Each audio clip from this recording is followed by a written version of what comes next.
Rap Ràdio presenta Connexió Mèxic.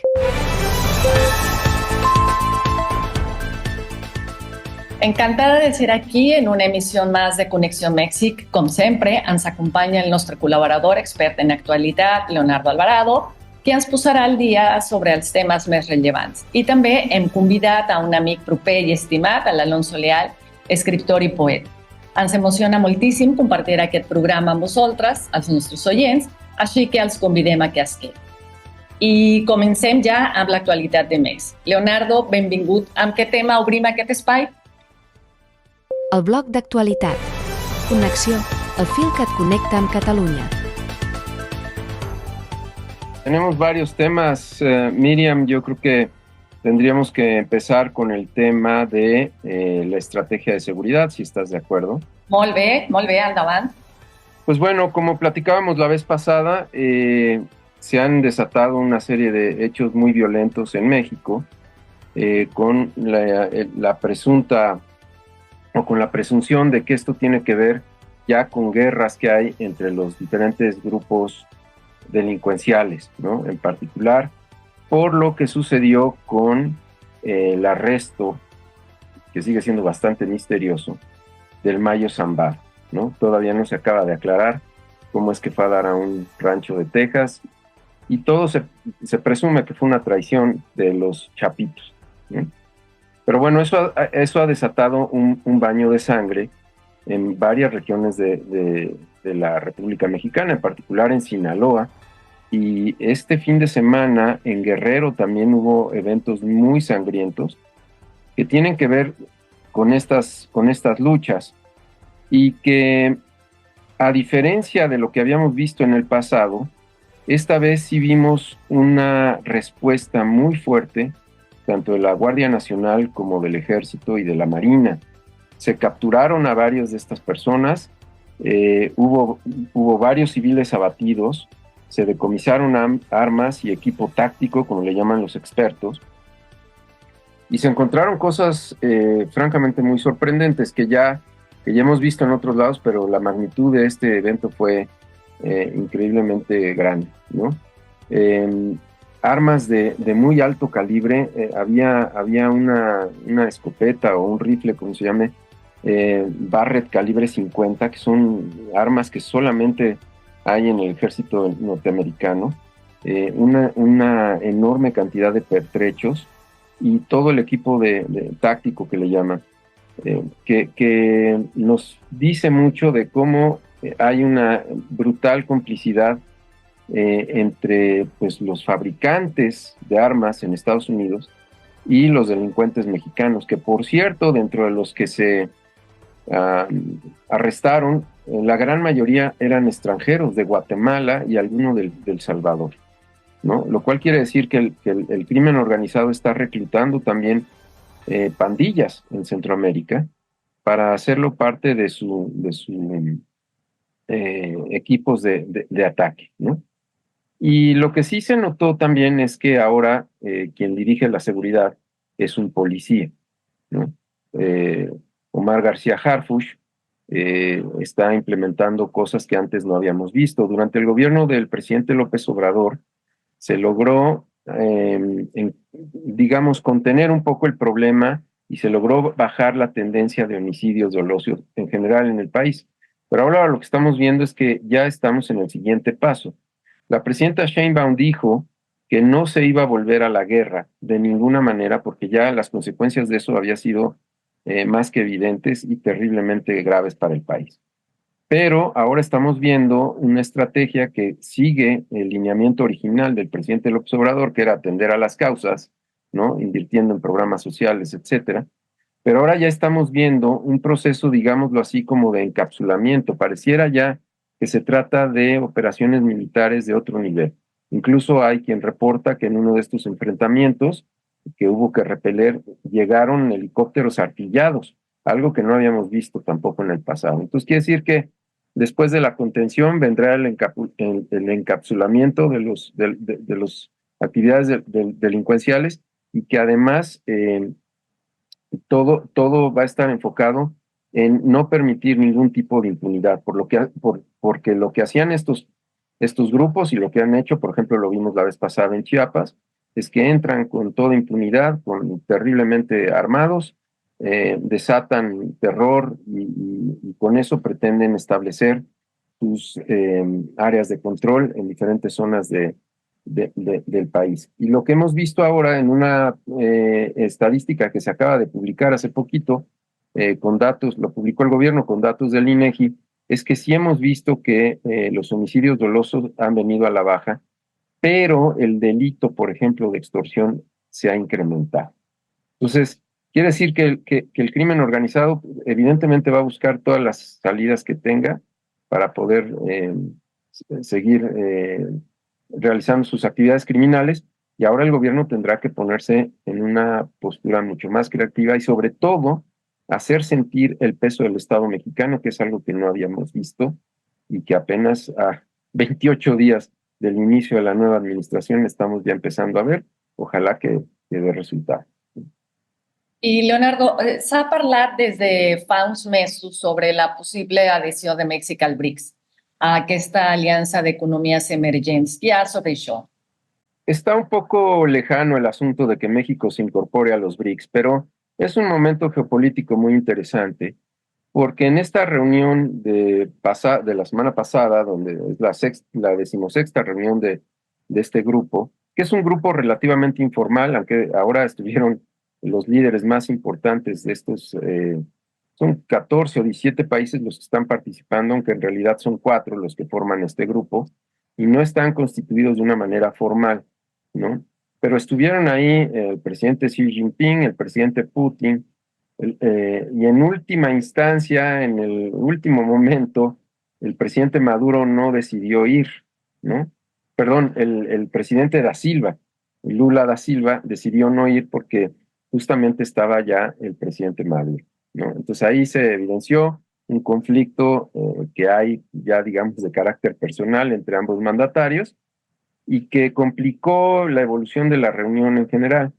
Y lo curioso del asunto es que presentaron el modelo de una moneda, ¿no? que pretende se circule en el grupo de los BRICS, en el que, como dije antes, están invitados 17 países, y en esa moneda apareció la bandera de México, ¿no? Entonces, si uno ve el anverso de la moneda, del billete, está la bandera de México como un símbolo de que está invitado y de que será bienvenido a los BRICS. Pero desde luego, esto no es viable en el corto plazo por la específica relación que tenemos con los Estados Unidos en todo sentido, ¿no? Sin embargo, sí es un buen momento como para entender que México tiene alternativas, porque si nos ponemos a pensar, el BRICS incorpora pues a la mitad del mundo. Son casi 3.600 millones de habitantes los que estarían perteneciendo a este grupo, porque están ahí involucrados en países como Indonesia, que podríamos decir que es el gigante dormido, ¿no? Con un potencial de crecimiento económico mucho mayor que muchas de las economías de Occidente. Entonces, se ve difícil que México entre, pero creo que es importante dejar claro que hay una opción ahí, sobre todo por las constantes agresiones que han venido de uno de los candidatos a la presidencia de Estados Unidos, en particular de Donald Trump, que ha dicho que si los chinos instalan fábricas de automóviles en México, él les pretende poner hasta 100% de arancel, ¿no? Y cerrar las fronteras y una serie de cosas que harían muy complicada la relación México-Estados Unidos, incluyendo, ha dicho, que si es necesario, en el 2026, que es cuando hay que renegociar el tratado de libre comercio con ellos, estaría dispuesto a cancelarlo. O sea, de ese tamaño han sido sus declaraciones. Por supuesto, esto ha movido muy fuerte al tipo de cambio, incluyendo por otras cosas como las que hemos vivido recientemente, que están relacionadas con, por ejemplo, la actividad en el Congreso y la llamada reforma judicial que sigue en disputa en las cámaras, ¿no? I per acabar, demà comença la celebració i commemoració del Dia de Morts a Mèxic. Explica'ns com va ser la desfilada i la megaprocessió de Catrines pel passeig de la Reforma a Ciutat de Mèxic del passat diumenge 27 d'octubre, crec, Abans d'això, crec que és important explicar als nostres oients que no viuen a Mèxic que la Catrina és una calavera creada pel famós gravador i caricaturista José Guadalupe Posada, a la qual el muralista Diego Rivera va nominar com la Catrina. Parlant d'això, demà a Pensaveus Compartides parlarem precisament sobre la gràfica de José Guadalupe Posada i en uns moments més conversarem sobre las calaveritas literarias de Posada amb el nostre convidat. Pues sí, a mí me dejó muy impresionado, digo, siendo mexicano y viviendo en la Ciudad de México. Es una procesión que duró casi 6 horas, desde el Ángel de la Independencia hasta el Zócalo. Participaron 37 contingentes, ¿no? Que es de gente común y corriente que tiene ganas de participar en el contingente y que desde marzo de este año están preparando todos sus vestuarios y sus carruajes y demás, porque además hubo de todo tipo de representaciones, desde algunos motorizados muy modernos, hubo evidentemente vocaciones al mundo prehispánico constantemente, y hubo un contingente, por ejemplo, que representaba a los desaparecidos, ¿no? Un tema central, ¿no? Hoy en la agenda mexicana. Y lo increíble es que este desfile se hace desde el 2014 y hoy en día ya se calcula que asistieron, eran como 14,000 participantes, digamos, los que estuvieron en el desfile, pero se calcula que eran cerca de 2 millones de personas las que presenciaron este desfile durante las 6 horas. Así que fue toda una fiesta. Y lo más interesante es que la noche anterior había habido una rodada del Día de Muertos para los ciclistas que también incorporó a una enorme cantidad, se calcula como 500,000 personas. Es decir, que en ese sentido la festividad del Día de Muertos en México cada vez se vuelve más importante y más. Y eso que es hasta el fin de semana que en realidad viene, digámoslo así, la festividad oficial, ¿no? Pues, Leonardo, moltíssimes gràcies, com sempre, pel teu coneixement i anàlisi i claredat en temes tan rellevants de la realitat mexicana. Gràcies per mantenir-nos al dia. Encantado. Som el fil que et connecta amb el país. Connexió cada dia a RAP Ràdio. Dilluns, Connexió Luxemburg. Dimarts, Connexió Argentina. Dimecres, Connexió Madrid. Dijous, Connexió Mèxic. Divendres, Connexió Catalunya. Escolta'ns a rap.cat, a les plataformes de podcast i a YouTube. Si vius a l'exterior, som la teva ràdio.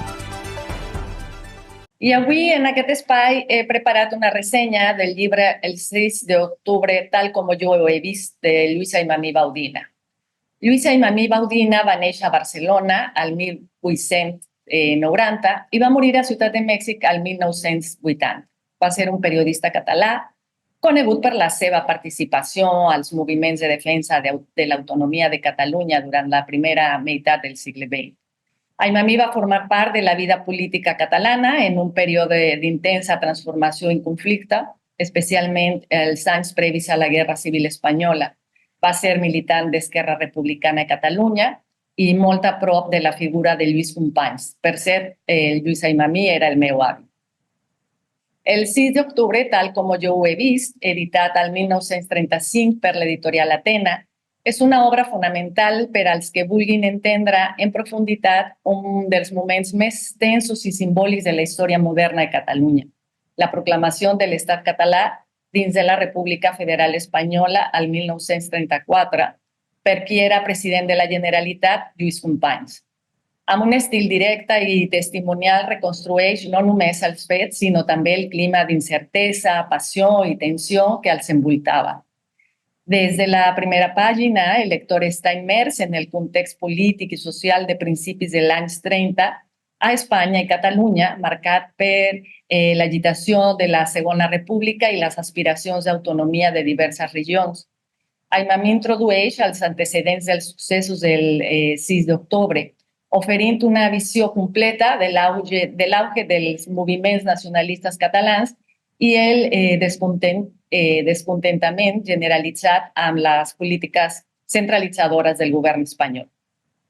Una de les principals virtuts d'aquest llibre, em sembla, és la capacitat de Lluís Aymamí per relatar des d'una perspectiva personal la descripció de com va transcorrir la nit del 6 al 7 d'octubre del 1934 al Palau de la Generalitat, informant sobre la proclamació de la República Catalana juntament amb el president Lluís Companys, atorgant-li una dimensió vivencial que va més enllà de les dades fredes i les anàlisis acadèmiques.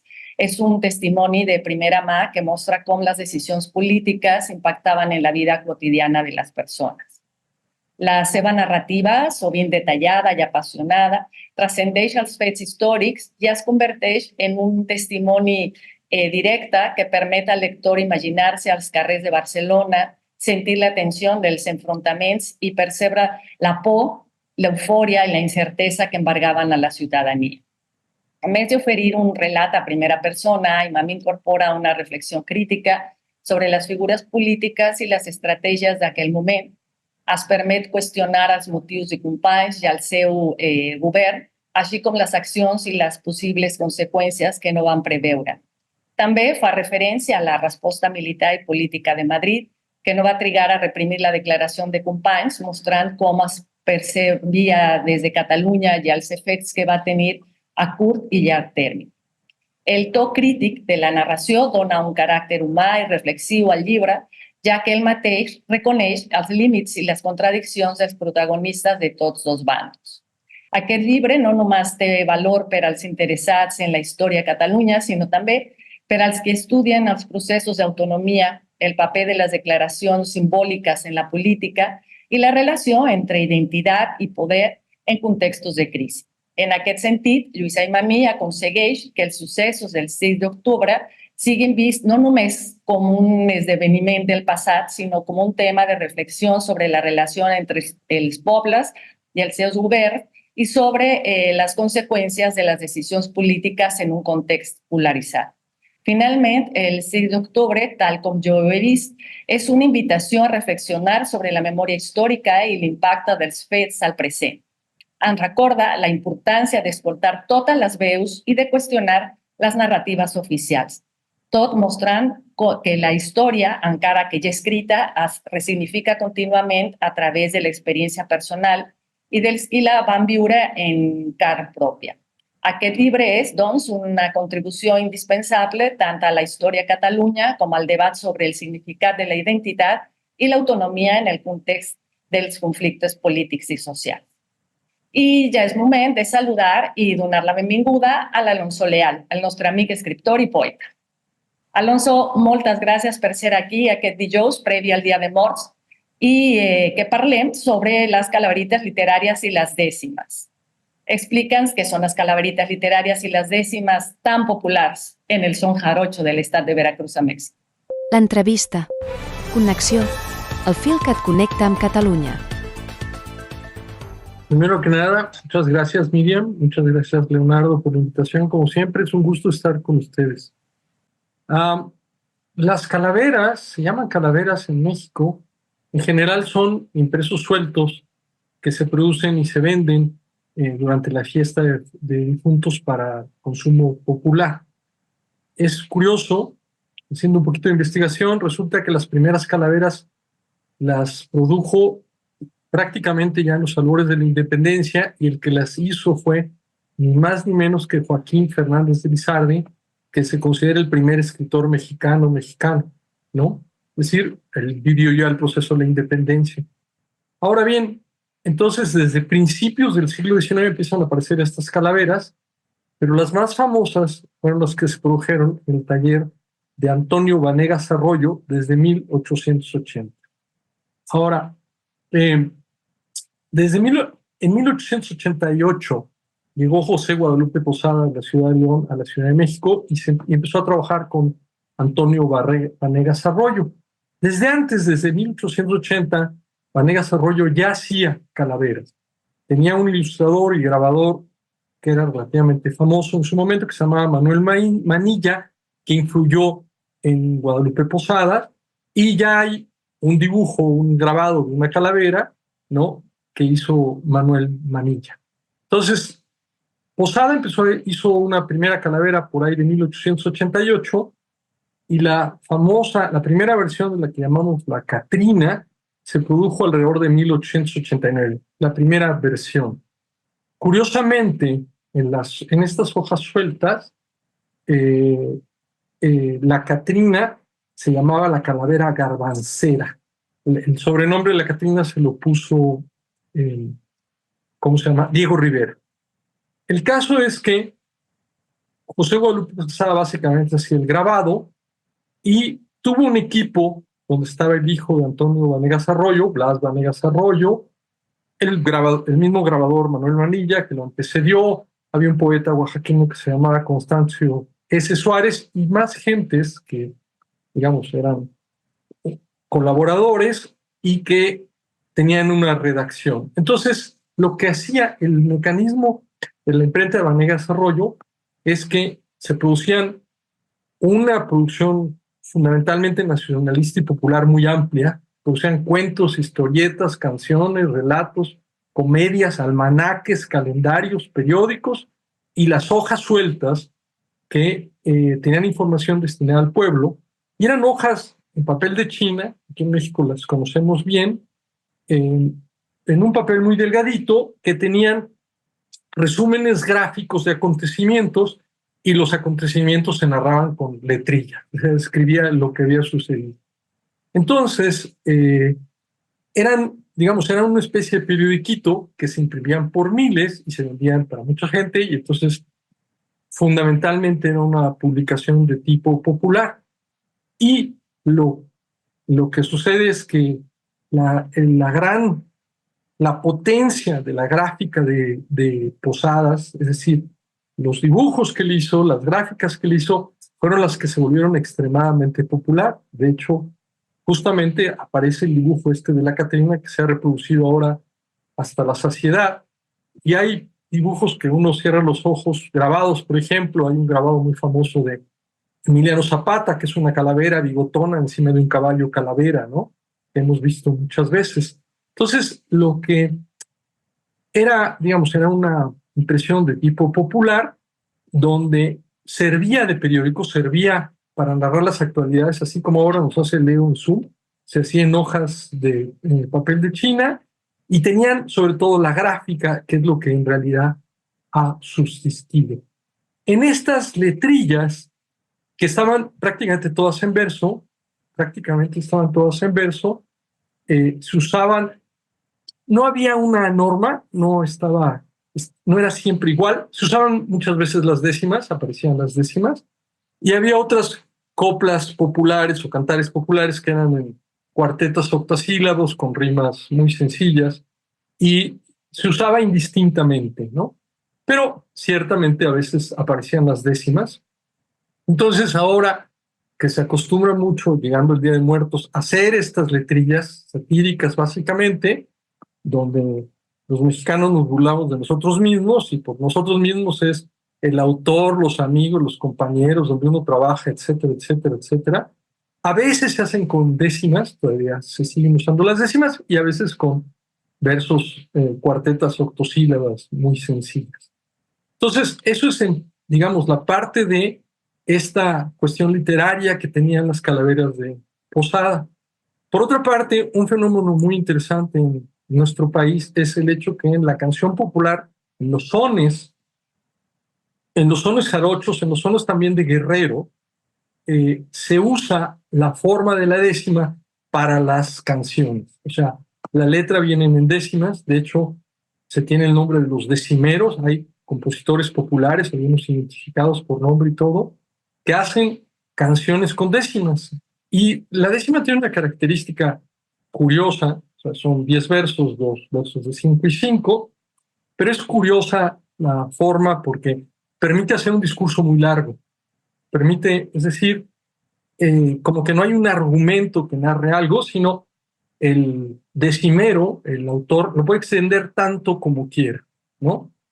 Entonces, eso es algo curioso, pero sirve muy bien para la música popular. Está asociada a la música de son, que es música que usa sobre todo instrumentos de cuerda, que vienen ese tipo de música fundamentalmente de España y que llegó junto con la música y los instrumentos la décima o espinela que aparece en pleno siglo de oro por un escritor y músico, esto lo averigué después, que era Vicente Espinel. Espinel es famoso porque él fue como el que le dio la estructura a la décima, pero algo que encontré es que también era muy famoso en su tiempo por ser músico y porque añadió una quinta cuerda a la guitarra de 4. De hecho, fue profesor de Lope de Vega. Lope de Vega refiere que le daba clases a Espinel. Y entonces esta forma del siglo de oro, literalmente, el siglo XVI y XVII, llega a México con la música y permanece viva.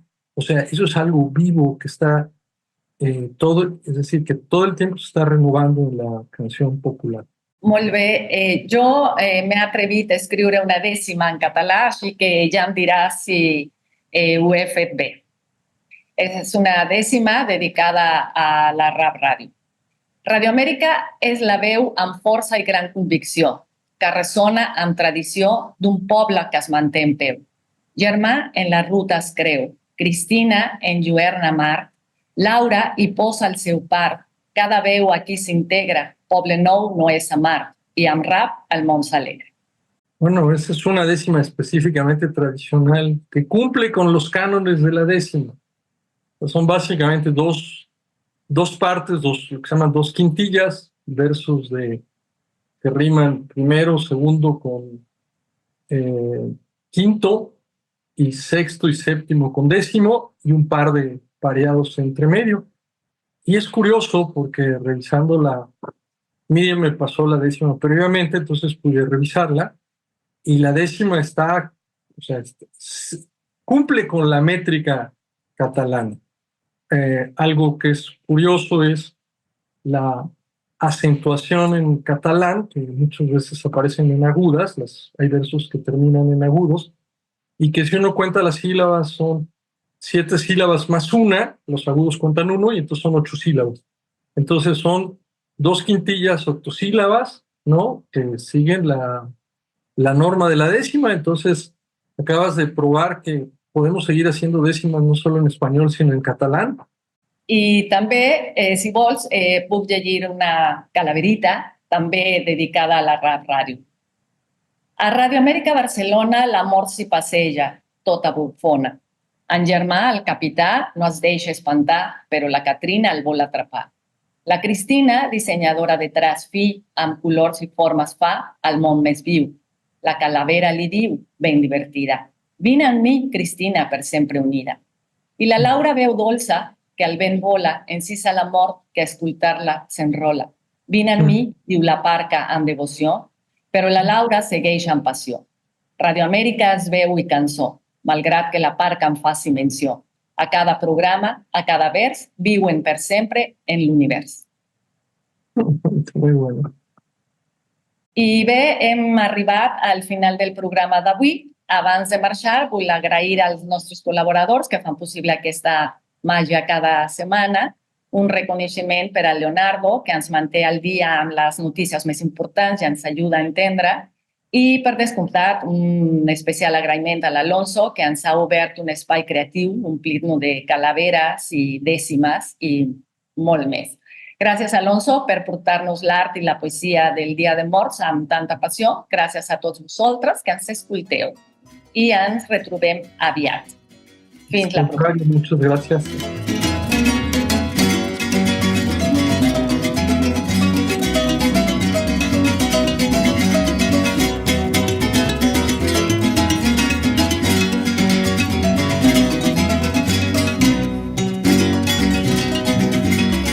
Sin dirigencia ninguna yo he logrado mis intentos. Abrí un establecimiento en la nombrada laguna. Soñé con esa fortuna hace muchísimos días. Comprendí que yo sería hombre de mucho poder y que llegaría a tener lo que ninguno creía. Una tienda bien surtida donde encontrará usted sal, garbanzo, manteca, cal, clavo de todas medidas. De todo lo que usted pida, cigarro, añil y tabaco. Hay sardinas, machachaco, cerveza de la que quiera y de bonita esta manera pida otra cosa con taco.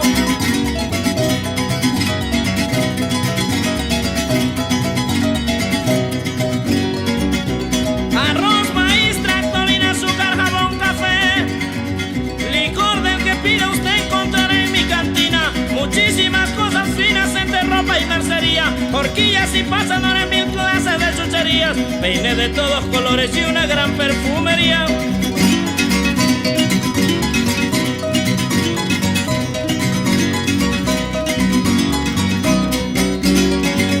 Aceite para guisar, aceitunas y alcaparras, hacha, machete y dar para lima y piedras de afilar. Si desea un libro escolar, lápiz, tinta, algún cuaderno, no se vaya al quinto infierno, acuda usted a mi surtido y quedará convencido que mi comercio es moderno.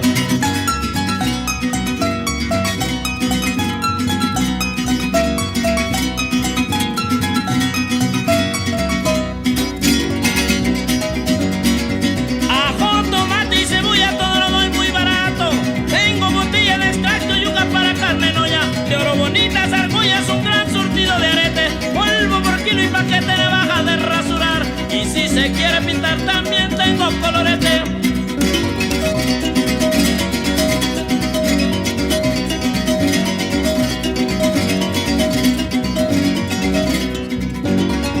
Si desea usted medicina encontrará de patente, vino reconstituyente de todo un buen fina. Tengo vino hemoglobina, sal de higuera, carbonato. Cuento con un aparato de hilo de telegrafía para pedir mercancía donde me den más barato.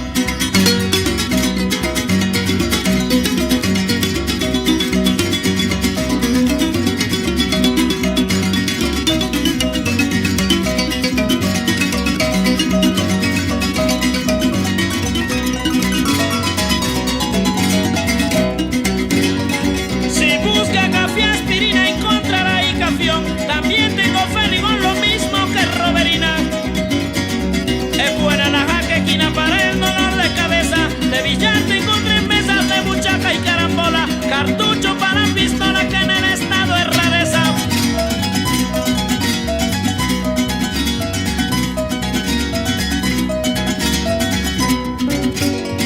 Toda clase de sombreros hay que ni que diga de hule. Tengo petate de tule y espejo de cuerpo entero. Trompo, cáñamo, valero, muy bonita la además. Jabón de olor de y crema, cepillos para los dientes. También tengo pluma fuente pa' que al escribir no tema.